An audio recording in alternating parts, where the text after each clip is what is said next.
Ibig sabihin, Mr. Speaker, ang Hindi pa po ating ako tapos. kagalang-galang Hindi pa na po. kasamahan na si Patapusin Honorable niyo Egay muna ako bago Erice niyo ako ay tanungin. hindi pinili ng minorya? Because that is... Kaya nga po, patapusin niyo ako para maikwento ko lahat. Pwede? Yeah, but can Kung I pwede lang ako. Kung pwede, pagkatapos pwede niyo ako can I tanungin. have a direct answer, Mr. Speaker? I am directly answering you. Yeah, Mr. But, Speaker, my question is Honorable- very simple. Napili ba siya ng isang former member of the House?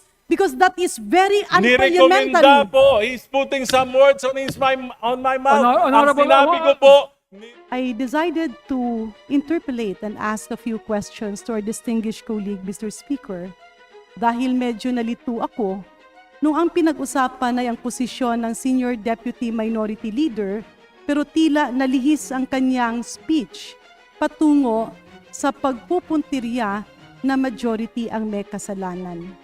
May I inquire, Mr. Speaker, distinguished colleagues, to the Honorable Egay Erice, paano po ba pinipili ang isang Senior Deputy Minority Leader? well, alam na po lang po natin yan, Mr. Speaker.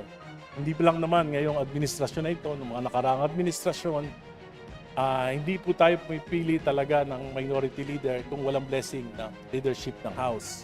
Ibig sabihin, distinguished speaker, nung ikaw ay naging Senior Deputy Minority Leader, ito ay may sabwatan sa mayorya? Ang ganito po ang nangyari nung ako po ay nirekomenda na Senior Deputy Minority Leader ni dating Senior Deputy Minority Leader Paul Dasa. Well, Hinirap Mr. po ako, excuse me po, Mr. tapatapusin Speaker, niyo lang I po have ako. the name Senior Deputy Minority Leader. Noong 19th Congress. Well, Paul Mr. Dasa. Paul Nirekomenda Dasa. niya po ako. Sabi niya, kakausapin niya si Minority Leader Nonoy Libanan upang ako ang kanyang maging kahalili. Ibig sabihin, Mr. Speaker, ang Hindi pa po ating ako tapos. kagalang-galang Hindi pa na po. kasamahan na si Patapusin Honorable niyo Egay muna ako bago niyo ako Erice ay tanungin. hindi pinili ng minorya? Because that is... Kaya nga po, patapusin niyo ako para maikwento ko lahat. Pwede? Yeah, but can Kung I pwede lang ako. Kung pwede, pagkatapos pwede niyo ako can I tanungin. have a direct answer, Mr. Speaker? I am directly answering you. Yeah, Mr. But, Speaker, my question is Honorable- very simple. Napili ba siya ng isang former member of the House? Because that is very Nirekomenda unparliamentary. po. He's putting some words on my mouth. Ang Honorable- sinabi ko po, nirekomenda Session po. suspended. Okay? This is my 6th term in Congress. And this is the first time that I've heard that a former member of the House can recommend. Will that be tantamount to dictating to the members of the minority? Because, Mr. Speaker, distinguished colleagues, I was once a Senior Deputy Minority Leader of the 18th Congress and we chose our officers among ourselves. Hindi po kami nagpadikta at yan po ay katanungan natin sa ating mga kasamahan sa minorya. Well, I'll do laud and respect the Honorable Egay Erice. And of course, I very much welcome the election of the Honorable Laila De Lima, the new Senior Deputy Minority Leader. I believe, Mr. Speaker, itong mga bagay-bagay that should be a concern of the minority because they elect the officers among themselves. In fact, our rules, Mr. Speaker, says, kapag tayo ay nagbobotohan, nagboboto tayo kung sino ang ating magiging speaker. At yung hindi bumoto sa nanalong speaker ay nagko-convene to elect not only the minority leader, Mr. Speaker, but also the Senior Deputy Minority Leader, the Deputy Minority Leaders, and the Assistant Minority Leaders. Ang punto lang dito, Mr. Speaker, distinguished colleagues, I do empathize with the feelings and emotions of my good friend whom I idolized and a very good friend I had during the Aquino administration. Pero ang sa akin lang, Mr. Speaker, we do respect his voicing out. But let me also call his attention to what he says because I am an author of one of the proposals in the Anti-Political Dynasty Bill. Ang pagpaparatang na pinataba, ang pagpaparatang na tila minanipulate, napakadami ng ating mga debate kahapon. And in fact, this is still being deliberated. It is still under the technical working group.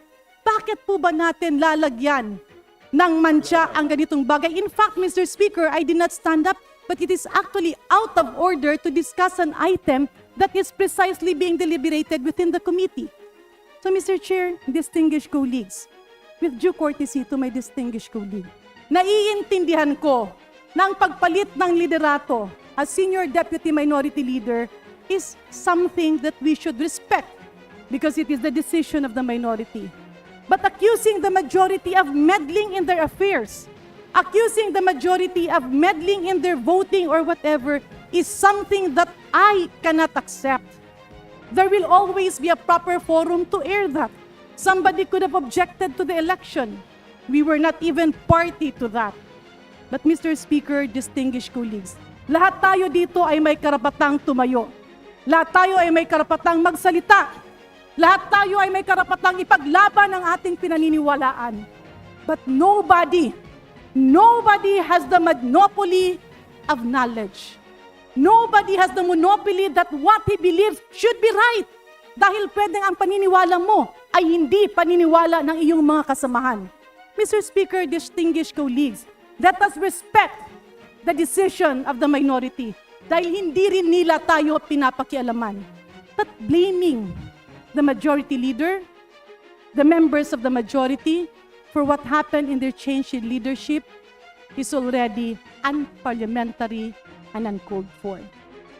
With that, Mr. Speaker, may I appeal to my good friend and our distinguished colleagues. We have tolerated and even heard all your stand on many issues. We have also conveyed and mentioned our stand on our side. Sometimes magkakasama tayo sa ibang issue, minsan hindi tayo nagsasama-sama. It's a matter of belief, idealism, and being the real voice of our people. So may I appeal to my distinguished good friend from the minority. Please spare us, the majority. Kung anuman ang nangyayari sa minorya ay ating nirerespeto. But accusing the majority leader of holding the minority leader is something I believe the minority should stand up. Papayag ba ang minorya na sabihing tila sunod-sunuran lang kayo? Which I actually contradict, Mr. Speaker.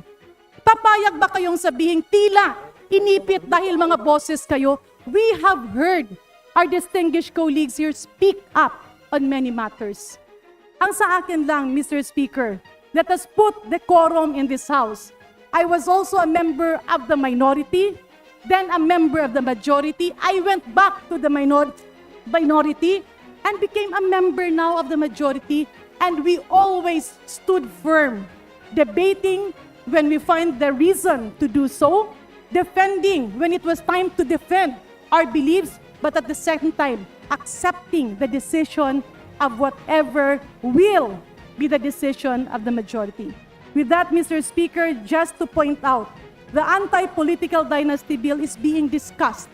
At patuloy natin pag-uusapan yon at ipaglalaban natin yon. Let us not accuse any sponsor of saying nagpapataba tayo ng mga dinastiya. And let us not accuse the majority of meddling with the election of the minority because that is your concern and that is something that should be addressed by the minority. Do not drag us into the problem of your election of officers. Maraming salamat, Mr. Speaker. Maraming salamat, distinguished colleague. Mr. Speaker, may I respond?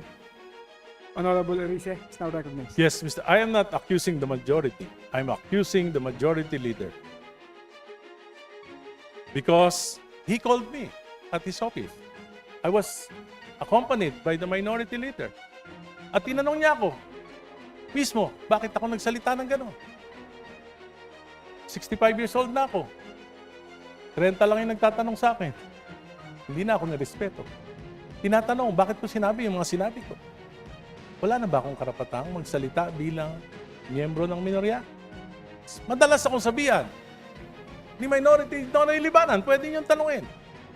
Tumatawag sa akin, si Sandro, nagre-reklamo sa mga salita mo. At kahapon, kinausap niya ako. Sabi niya, guy, hindi ko na kaya ang pressure ng itaas. Kaya sabi ko, okay lang, para wala ka na rin problema. At sinasabi ko, pinararangal ko na ang papalit sa akin ay kasama ko sa Liberal Party. At mali rin po yung sinabi nyo na pinagdidebatihan pa sa technical working group. Tapos na po. Approved na sa Committee on Suffrage and Electoral Reforms at ito ay dadali na po sa plenaryo for plenary debates. Kaya po, bakit ko po nasabing bundat? Simple lang po. Ang proposal po, isa sa national, isang governor, pwede. Kung ilang distrito, bawat distrito, pwedeng isa magkakamag-anak. City mayor, kung 7 sa isang seat, sa isang probinsya, pwede 7 magkakamag-anak na mayor. Kung ilan ang munisipyo, kung 20 magkakamag-anak na mayor, kung 100 ang barangay captain, 100 barangay captain na magkakaanak, pwede. Yan po ay travesty of the Constitution. And meron pong karapatan ang mga mamamayan na magalit sa ganitong uri ng proposal na inaprubahan na ng Committee on Suffrage and Electoral Reform. Salamat po. Yeah, thank you, Mr. Speaker. Thank you, distinguished colleague, for that response. Ang sa akin lang, Mr. Speaker, I was just in a call with the Honorable Chairman of the Committee on Suffrage, the Honorable Zia Adyong. Hindi pa po tapos at inirefer pa lang sa technical working group just to put it on record. And Mr. Speaker, distinguished colleague, my apologies, of course, to the Honorable Egay Arice that I had to stand up because as a member of the majority, and even if the majority leader is being directed to, wala pong kinalaman at hindi po parte ng mayorya ang affairs ng election ng officers of the minority. But with that, Mr. Speaker, let me just state for the record that in the several months that the Honorable Egay Erice has been a senior deputy minority leader, I laud him for his wisdom, I laud him for his stand, I laud him and salute him for some of the endeavors that we were together. However, on some opposing matters, I do stand up, pero ito lang po yung aking masasabi. I do hope that after this discussion, the minority will deal with their affairs independently from how the majority will also be dealing with our affairs. Maraming salamat, Mr. Speaker. And again, my salute to the Honorable Egay Arice for being a performing senior deputy minority leader for the past few months.